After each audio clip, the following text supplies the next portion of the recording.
Good morning. Welcome to Housing Women. This is a series on women executives that are leading the housing industry in Michigan, making significant changes and paving the way for the future. We're here today with Yarrow Brown of Housing North. My name is Jill Ferrari. I am the co-founder of Renovare Development, and we are a social impact commercial real estate development company located in Detroit, Michigan. And we are happy to be your hosts today. Good morning, Yarrow. Good morning, Jill. Thanks for having me. And you know what? We've met a few times, but I want to make sure that I am pronouncing your name correctly. Yeah, it's Yarrow. Yarrow. Wonderful. Always have to ask. With Jill, it's never a problem. So want to be sensitive to other people. So let's talk a little bit about your background. Sure. So I actually have a background not in housing and not in being, I guess, a nonprofit leader, but I went to school to be a conservation biologist. So most of my career has been working with rare plants and actually protecting land. So I worked at the Leelanau Conservancy for about 12 years before I guess, switched sides and decided to focus on housing. So I come from a dad who was a regional planner and also, have been involved in seeing community development throughout my life because of my dad and where I grew up, but also this is a very new career for me. So that's wonderful. My co-founder has joined us, Shannon Morgan, just to introduce her to everyone. And let's talk about how you got from that background in science, which I also have, it's very cool, into this space, housing and solving solutions for housing. I think the idea of I guess, providing housing for everyone in the community has always been top of mind for me. And through the work at the Leelanau Conservancy, I realized that there was an opportunity to bring some of those same tools that they use in land protection to housing. And so I was asked many times while I was there, what about a community land trust? Or what about doing something like this for housing? And that really wasn't, I guess, the mission or the goal of those land conservancies. So when the job position for Housing North popped up, I was ready to work more regionally, I guess, and wanted to step outside of just Leelanau County. I also do a lot of watershed planning and have kind of that, well, not by, I guess, training, but have a planning background. And so wanted to try something completely new. And that is also right when the pandemic was happening. So I think, I took a chance, they took a chance on me, and was really intrigued by the opportunity to, I guess, tackle the housing crisis in Northwest Michigan. So when folks ask Shannon and I why we do what we do and what drives us, usually our first response is our kids, that, we both want to leave a legacy for our children. What is it personally that drives you to do this work? What are you passionate about related to this work? I think there's many things. I think obviously leaving an opportunity for my daughter to be able to live in Leelanau County in Northwest Michigan is top of mind. Right now, it doesn't seem like that will be possible considering, where we are. So I also feel that this is a community that really cares, and we do have an opportunity, although a lot of us don't agree on everything. I think we do want this to be a thriving community. So I think although it's a huge issue to tackle, I think with the right people and opportunities and people opening their minds a little more, we really can make a difference and kind of change that culture of not wanting things to change, but also embracing the change a little bit more. And I do believe we can have both the protection of our natural resources and the ability to do development responsibly. So I guess I bring that side of it, wanting to kind of always wear that environmental hat too. I guess it's personal because I think people, when I took this career change, oh no, she's switching sides, she's going to development.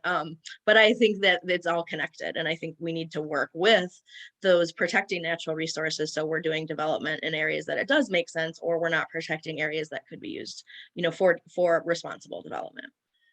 Well, so that's a long answer. No. But, It's a good one. And you made a few statements in there about things that are happening in your area that we're going to unpack in a minute. But let's start with what Housing North does. Who is Housing North? What is their focus? What is your role? Because a lot of folks may not know who you are. Yeah, that's a good question. So we are a nonprofit. We are a 501c3 that was formed officially in March of 2020, but we've been around since 2018. And our mission is to build awareness, influence policy, expand capacity, so communities can create solutions, create housing solutions that meet their unique needs. So we are not necessarily a developer. We are here to help remove the barriers to housing in Northwest Michigan through, I guess, 3 focus areas. So we have communications and awareness as part of our focus, policy and advocacy, and then capacity. So how can we help essentially change the housing system in Northwest Michigan to make sure everybody has a place to live and that we can grow our economy and our community? So Which Shannon, is not very clear often yeah, how we do that. So Shannon and I both, mostly Shannon, we play active roles in policy. We follow policy pretty closely because it impacts our work significantly, as it does yours. And we know that Housing North is advocating for certain policy pieces related to housing. Can you give us a high level kind of overview of the things that you guys think need to change and how you're proposing to solve some of those problems? yeah, so there's a lot to that. When we were first formed, and I think it's still on our website, we have our legislative priorities, so anybody can go and look at those. There's about 6 there, and they all kind of relate to, I guess, the core focus right now, which is the Housing Michigan Coalition bills. So we were trying to figure out back in, I guess, early 2020, how we could bring these kind of 7 or 8 ideas that we collectively had through our, I guess, our work with all of our partners to a real platform where we could see those bills actually have momentum. So we worked with the 4 other members of the Housing Michigan Coalition to kind of focus, I guess, those priorities. So that's the biggest effort right now, but that's not the only, I guess, area that we work in. And those are 4 bills right now that didn't quite make it to the House floor for a vote, but they passed the Senate. And we're really hopeful that we will have success this year. And so 2 of those bills are, I think, important, hugely important, we could use right away. And one of them is expanding the payment in lieu of taxes to be able to be for housing projects that doesn't require a state or federal subsidy. So I think right now I could name 3 or 4 projects that if the community would entertain a pilot and they could, they would really move forward on that. So the other one is expanding neighborhood enterprise zones and allowing that expansion of that tool into all of our villages and townships. So as many know, Northwest Michigan, we're just not eligible for the same opportunities, or we just don't have the same population base where they would have community development staff or opportunities to put some of these tools in place. We're not as eligible for LIHTC projects. It's hugely competitive. So we need these tools to give our units of government just another opportunity to consider to make the housing even attainable to our workforce.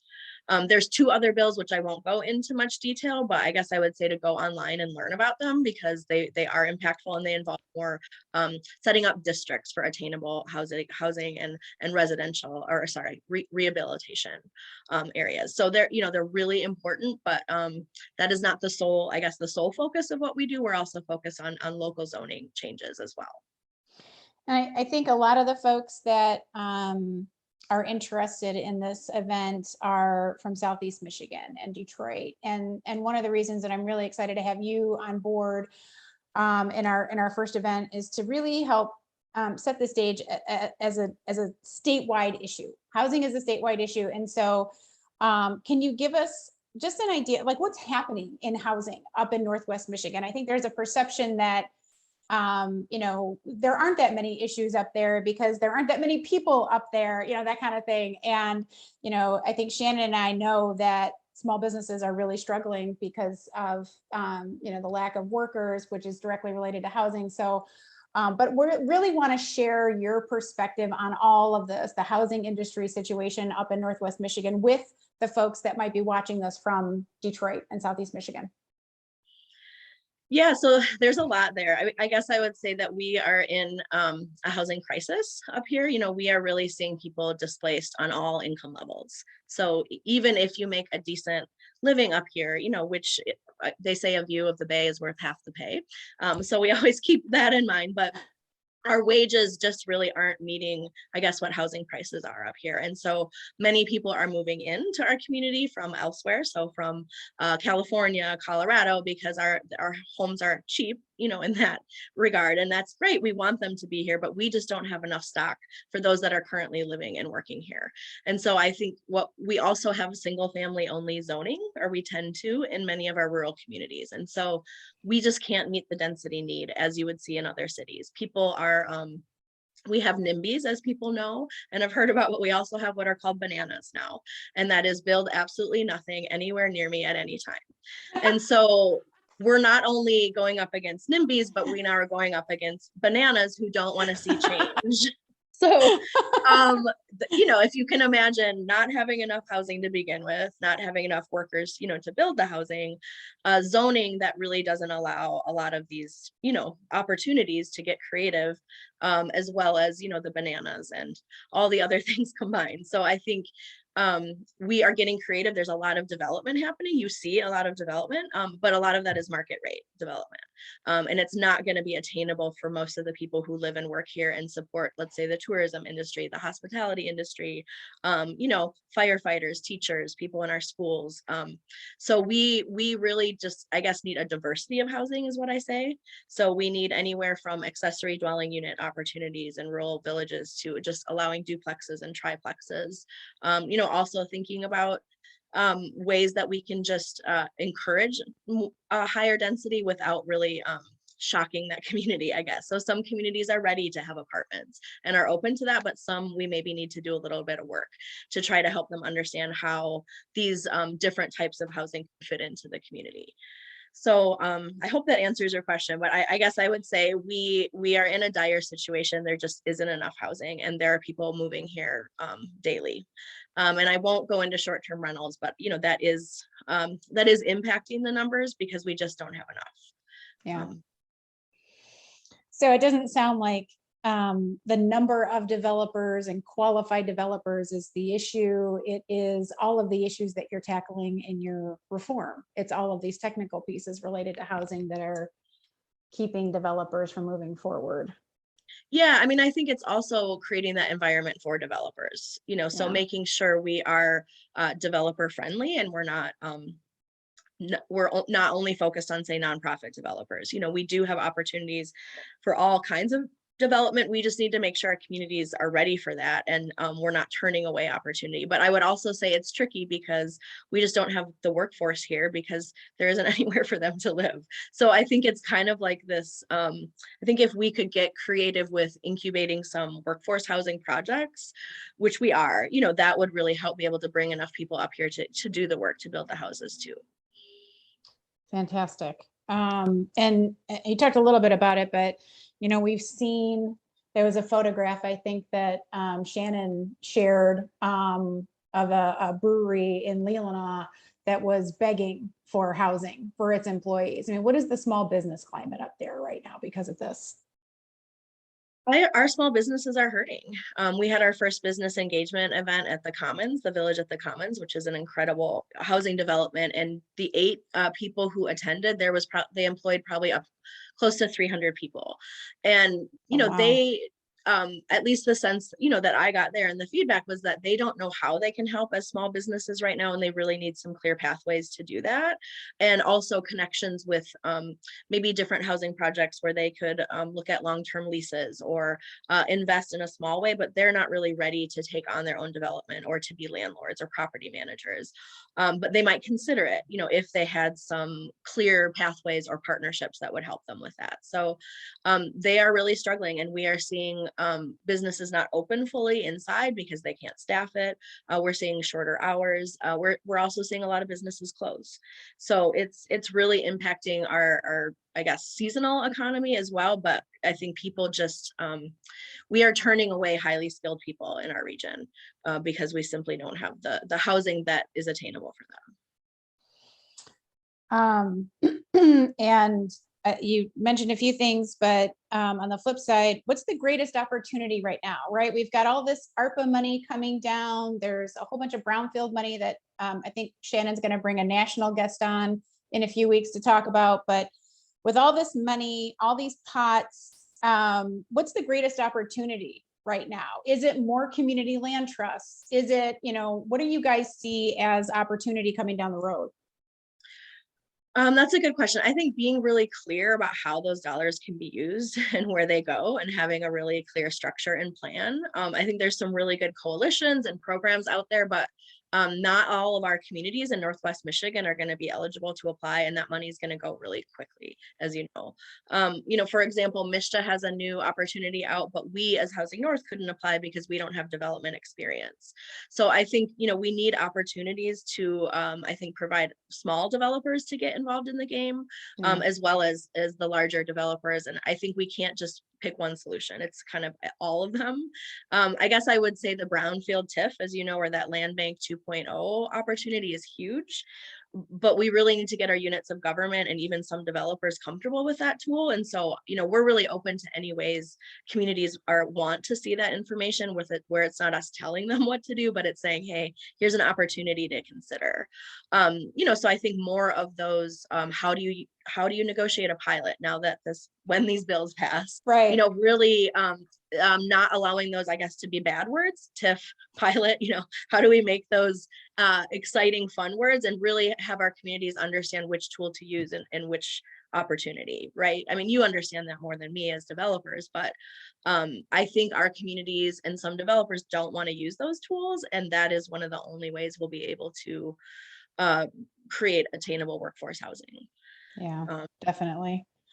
And you guys do a lot of education and convening, and you have this annual housing summit that happens in October. I know I'm going to be speaking with Mac McClellan, who is a incredibly brilliant consultant on brownfield tax increment financing, and Mike McGee from Miller Camfield. But can you tell everyone, what is the Housing Summit? What's your goal? Who typically attends? And, can we get more statewide presence at this? Because it isn't regionally directed education. It is statewide for housing. So we really want to bring statewide audience. So tell us about the Housing Summit. Yeah, so this will be our 8th year hosting the Northwest Michigan Housing Summit. I can't honestly speak to what it was like before in person because I never went, but I have ideas and feedback, but then the last 2 years were virtual. So my understanding is the idea is really to bring people together around the topic of housing throughout the state, but obviously focusing on Northwest Michigan for those tools, and to come out of that with some solutions and ideas and have collaboration and make connections. I think this year we want to expand on that a little more and create maybe a broader audience where more small businesses would come, or maybe even individuals experiencing the housing crisis, to share their story.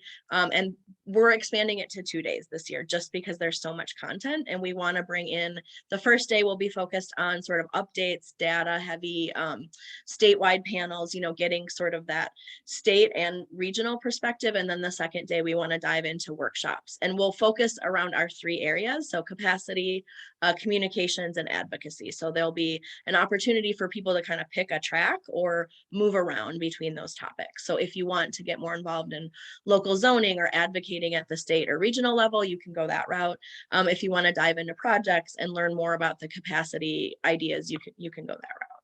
Well, and who doesn't want to go to Traverse City in October? It's beautiful. And the Great Wolf Lodge, you can also choose your own water park adventure. So there's that. That might be the funnest work trip I've been on.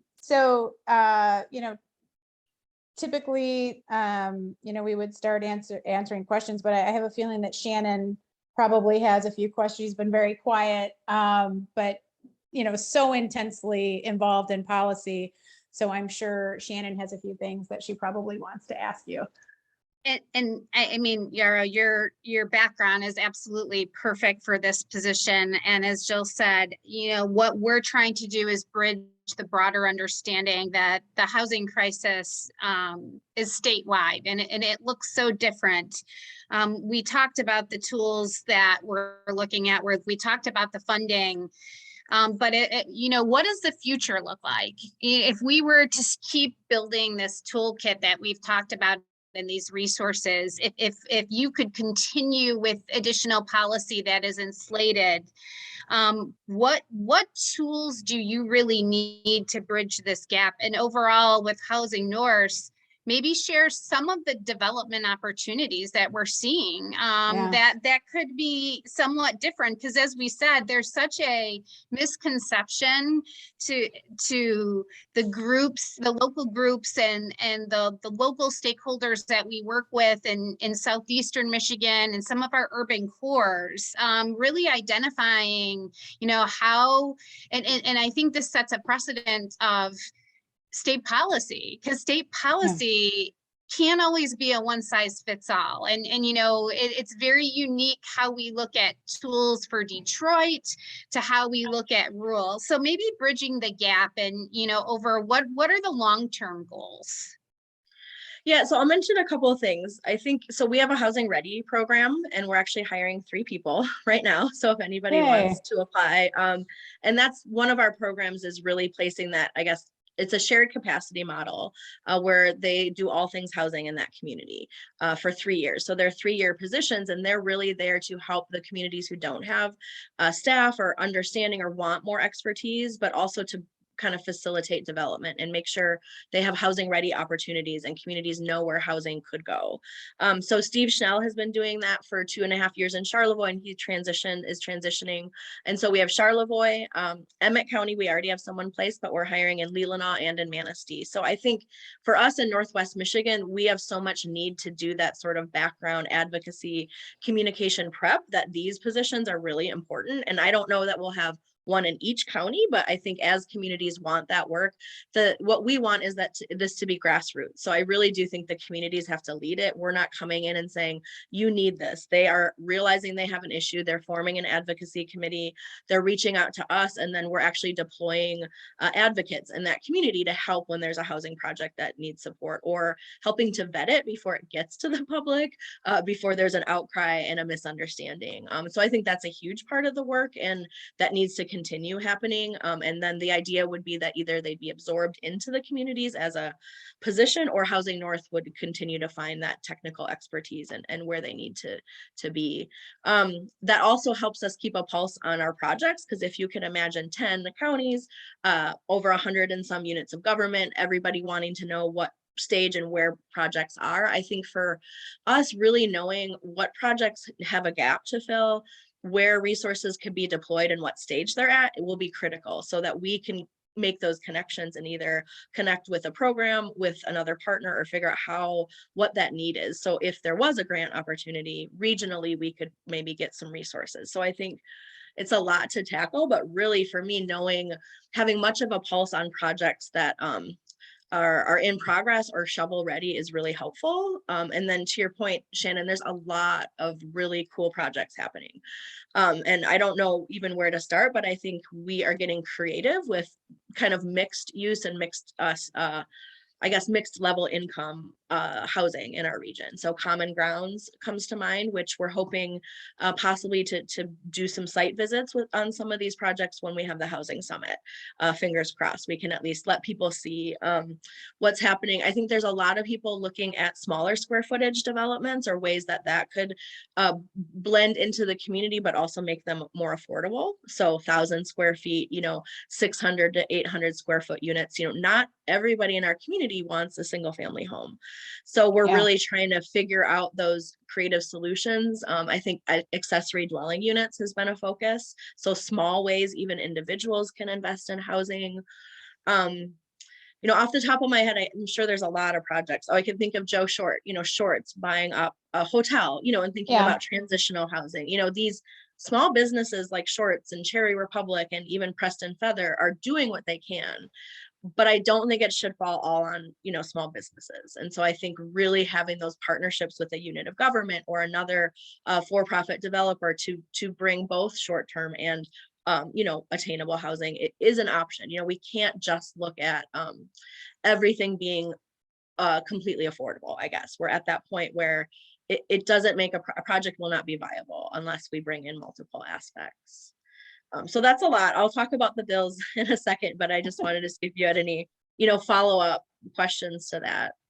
Yeah, I just in follow up as we talk about housing, I feel like there's a misconception on what housing is. Interest rates are going up. There's going to be a lot of housing hitting the market. The general public really doesn't understand. And I'll touch on the forbidden topic of short-term rental, but I think rural the impact is really great. And so, looking at our stock and the great things that you guys are doing with the Housing Ready program and the feasibility, it's pretty overwhelming to look at the need for this different type of product type, and how deep that absorption is to your communities. Maybe before you jump into the bills, talking about all these cool projects and what that need is, just doing a little bit of a deeper dive on the education of why all this housing is so important, and that we aren't able to really be able to grow our employment base or grow our population base in rural communities. So how is that how is that education happening for people who don't understand that this really is a housing crisis? I mean, it's not that we're going to have extra housing stock become available, that foreclosures are going to come available. Maybe just bridging those two pieces together on all of the great things you just explained that you are doing to create these type of developments. Yeah, so I mean, it is a topic that is sensitive in our region, especially with some of our partners.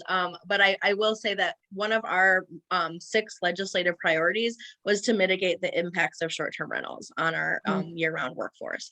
So that's why I feel like I have the platform to talk about the bill that will hugely impact us up here, and to really just, what we talk about is creating that balance, and that we need to have, we don't want to see our neighborhoods taken over by short-term rentals, because those neighborhoods are really small, and we already have a rural community, and now our neighbors don't know each other. And so I think there is a way to regulate and to really understand the impact of short-term rentals. And I think it's the responsibility of the units of government to do that.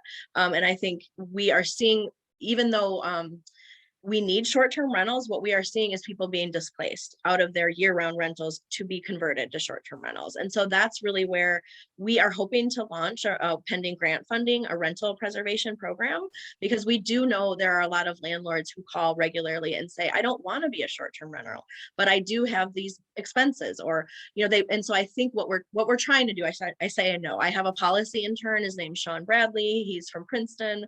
He landed in he was a great opportunity for us this summer to do some of this research that we really didn't have the capacity for. So we're trying to track, short-term rental ordinances, and then also those numbers where if you were to not convert, let's just say, to a short-term rental, how much are you actually losing, I guess, in a sense? And could we provide deed restrictions? So just for workforce housing, just to say it's going to be there for year round. And that is a program Housing North launched in Charlevoix, and we will expand. So I think those tools are important, especially if the bill passes and short-term rentals, will essentially become a use by right. So I think it's just in our communities, especially, there are areas where it makes sense along a lakeshore where there have been short-term rentals forever, or in these different communities, but in the places where our people live and go to school, and we have these, it is hugely impacting our neighborhoods, and it's not feeling as safe. It has become, as you probably know, Northwest Michigan is the place people come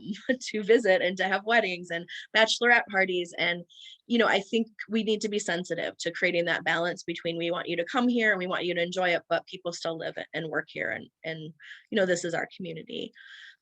So I think anything we can do to build more it is a stock issue, but it's also making sure the people who come here seasonally, or we call it dark house syndrome, know that if they don't start to contribute or participate and at least going to a meeting or writing a letter or financially investing, that they will no longer have they will no longer have restaurants. We will not have restaurants open. We will not see kids in our schools. I think we need to really hone in that message about how the community is going to change if we have such a great divide in only seasonal residents and short-term rentals.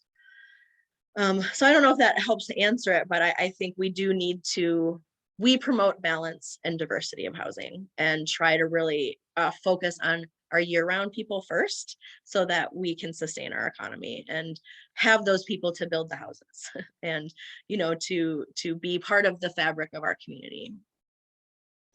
Well, and your housing resource coordinators are going to play a big role in that education process. The event that you held in Bear Lake Township with your coordinator there was wonderful. The room was packed. So there's obviously an interest in understanding, what these tools are. This one was about the Brownfield Tax Increment Financing Program. But I really see that those intimate educational sessions being the pathway to, taking care of the NIMBY and the bananas out there, or at least working to address those issues.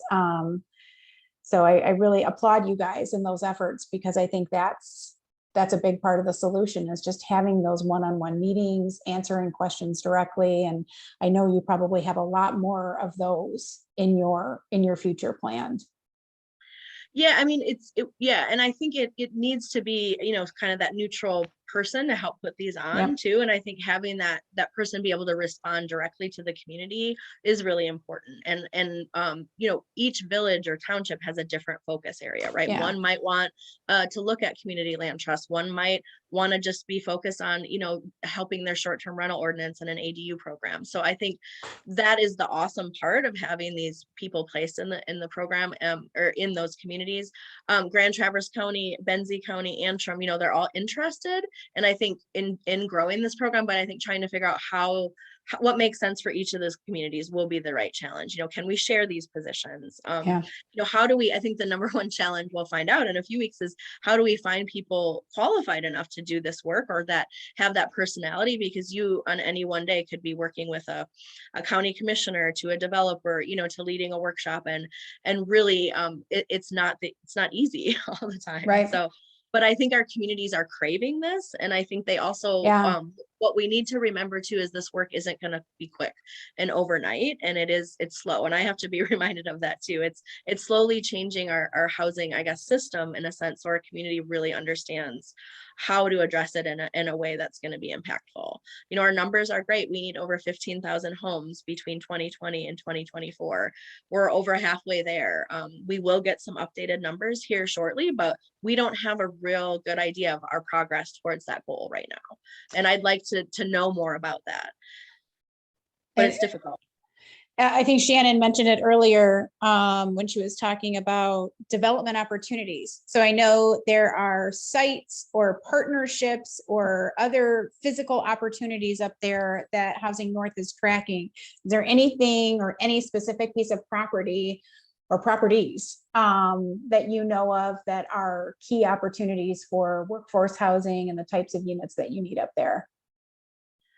I guess not that I can completely call out specifically, but I think our communities are doing really good at mapping them. And we're starting with what's public first, what's available, because land is the biggest barrier, and then kind of working out from there. I can tell you there will be a few that will come online here shortly, some in Traverse City, and there's quite a few townships that through our work have reached out recently and said, oh, we have land, we want to have these conversations. So we're trying to figure out the best way to make those connections and be able to share that, which doesn't open a huge can of worms, and them being flooded with, all these developers. So I would say stay tuned, and hopefully in the next couple of months, we'll be able to share some of those in the story map format, or just with making like public, announcements and helping to share their like RFPs.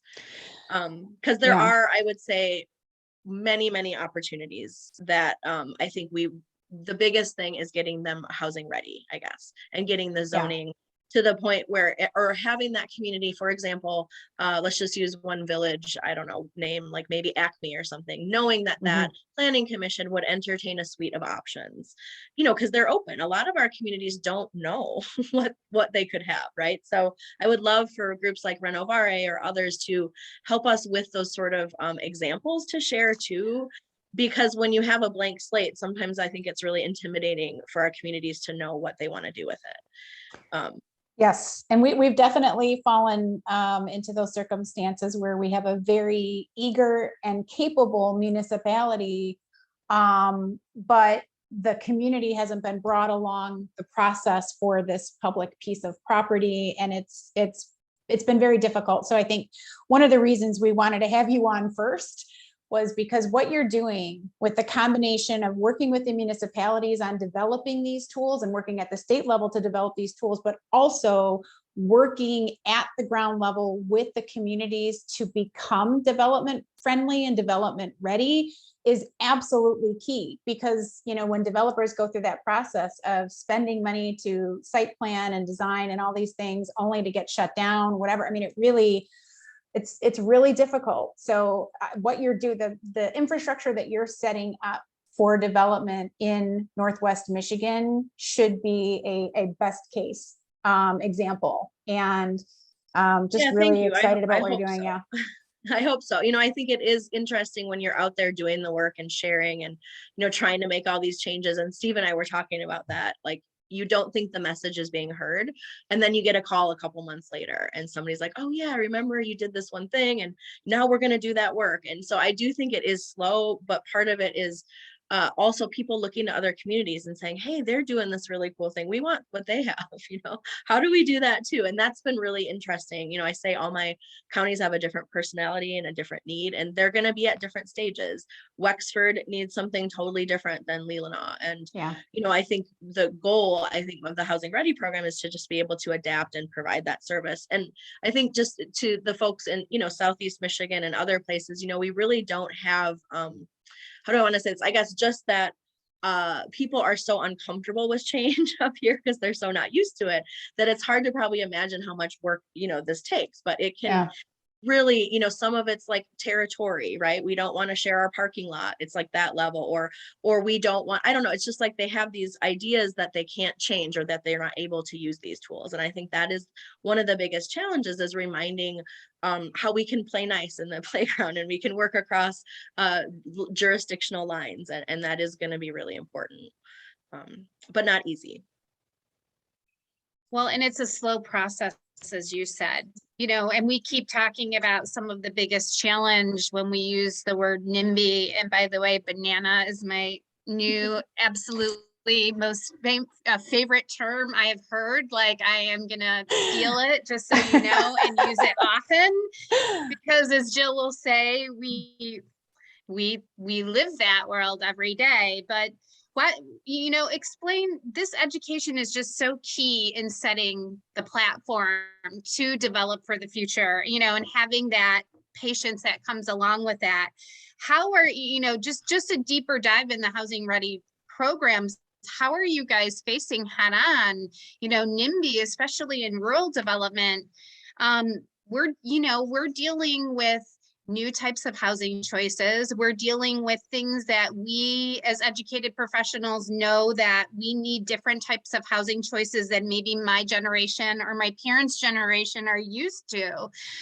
So, you know, education and the platform you're doing is so critical. Talk about how you're addressing some of those concerns as you get your local communities housing ready, and you prepare them for developers to come in and move through their public processes.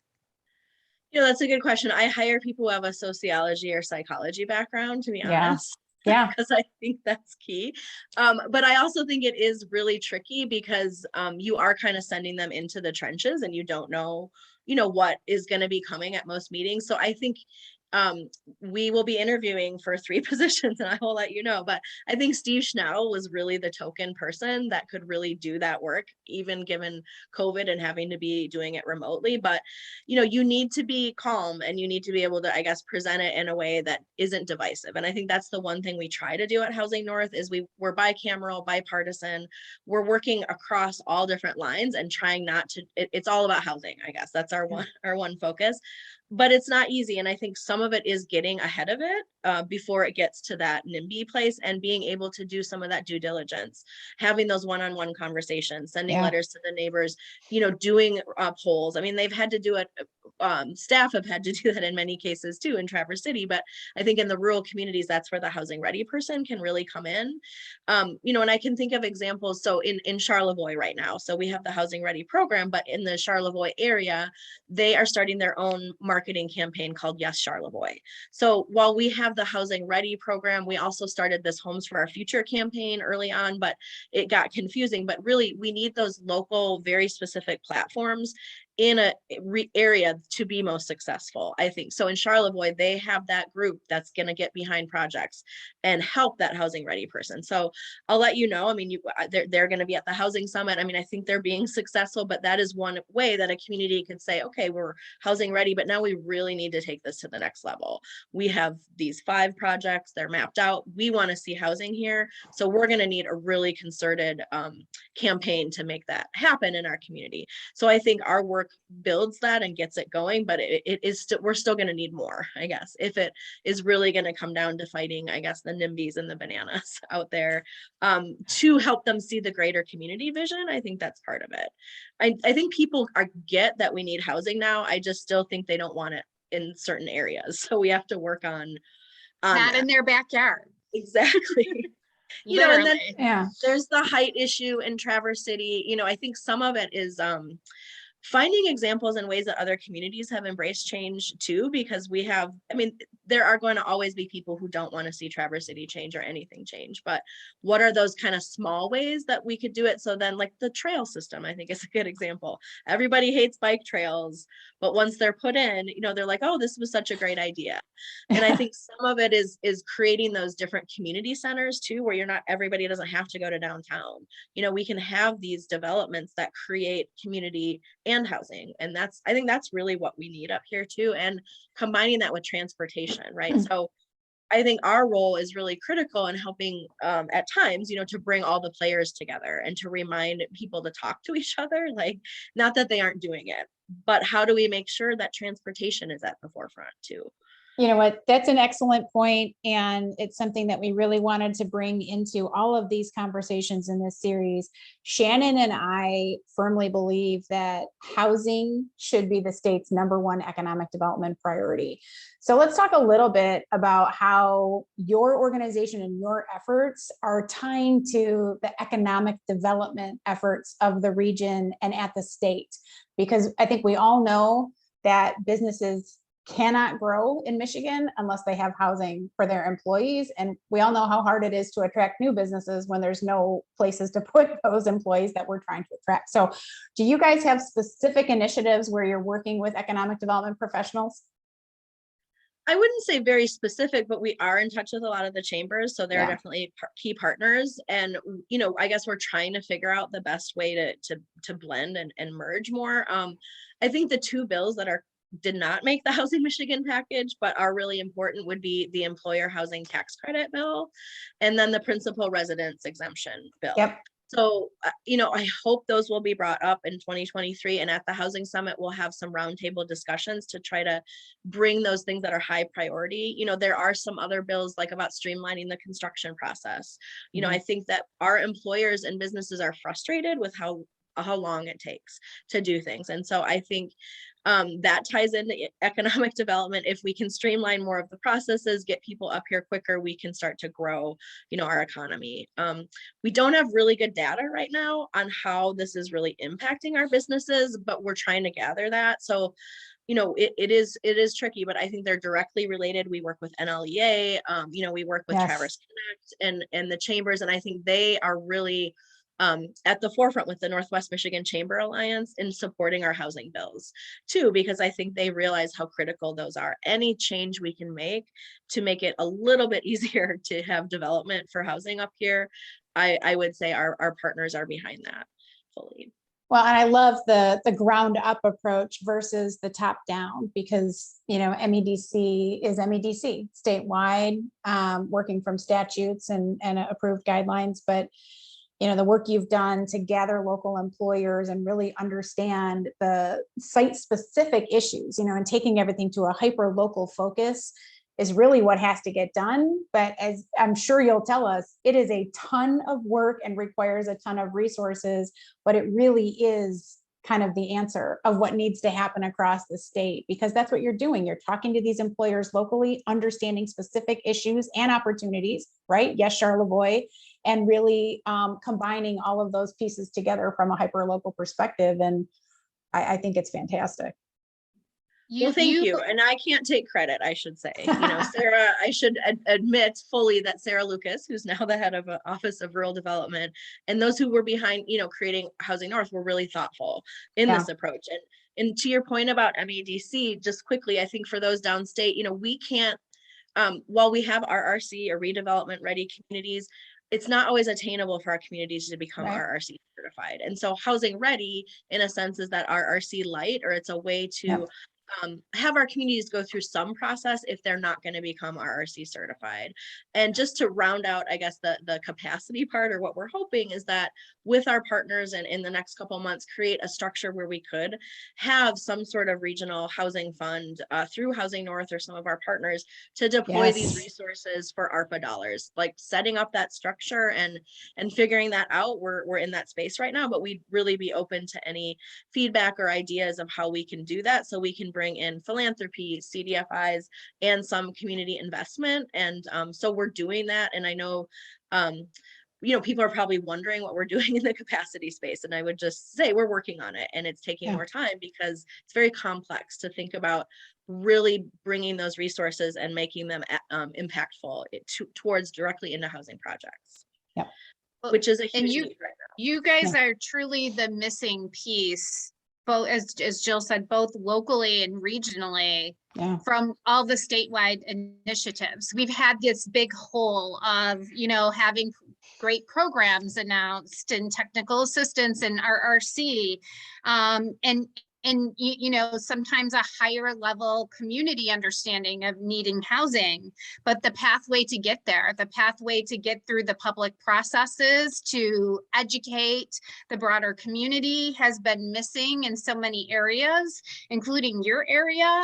And so when we talk about it's a tedious approach, building that foundation, that's what you guys are doing. You are building that foundation sometimes of, bridging all of those pieces and putting them together and bridging those, lost pieces that we have right now from the state agency. So it's critical. And, sometimes it is that quiet momentum of just starting and, with what you're doing, which is educating, which is meeting with municipals, and then, building into your greater tool set, which is, building your toolbox, creating new tools, and then really advocating and putting policy pieces in place. We need that everywhere. And what I love about what Housing North has done is that before the education, they started with data.